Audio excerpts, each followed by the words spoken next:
Hi, I'm Jerry Levy, Managing Director of Texas Capital's Mortgage Securities Sales and Trading.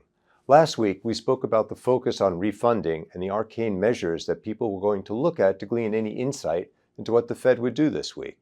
Refunding was a success. Above average demand for all three auctions, the 3-year, the 10-year, and the long end 30-year, and both good bid cover ratios and foreign central bank demand. Why is this important? It's important because the demand for U.S. Treasuries, which people feared would not be there, is there. Last week, we were 4% 2-year, 4.5% 10-year, and 5% on the 30-year. Today, we walk in, we're about 5 to 10 basis points below this, which gives us a 30-year mortgage rate of about 6.90 to 6.95.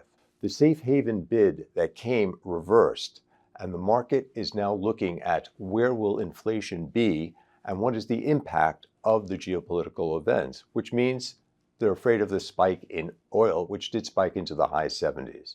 This morning, we're sitting about $72 a barrel, which is $6 off of Friday's high.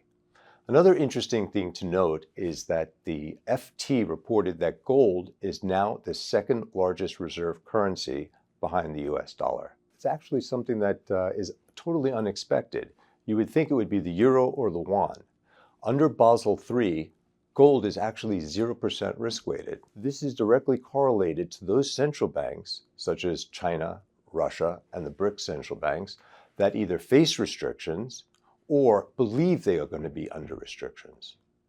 Okay, where are we for the Fed? Focus will be on the Fed's dot plot, which is their economic forecast for the rest of 2025. I believe they're going to stay with the 2 cuts that have been forecast for 2025, but with the implementation of the Trump administration's economic policies, the delay in that implementation, I believe the job losses and the slowdown will happen in the fourth quarter of 2025, which in my view will give us more than the 2 cuts. Last note is on housing. Home price appreciation. That has become a tailwind for inflation.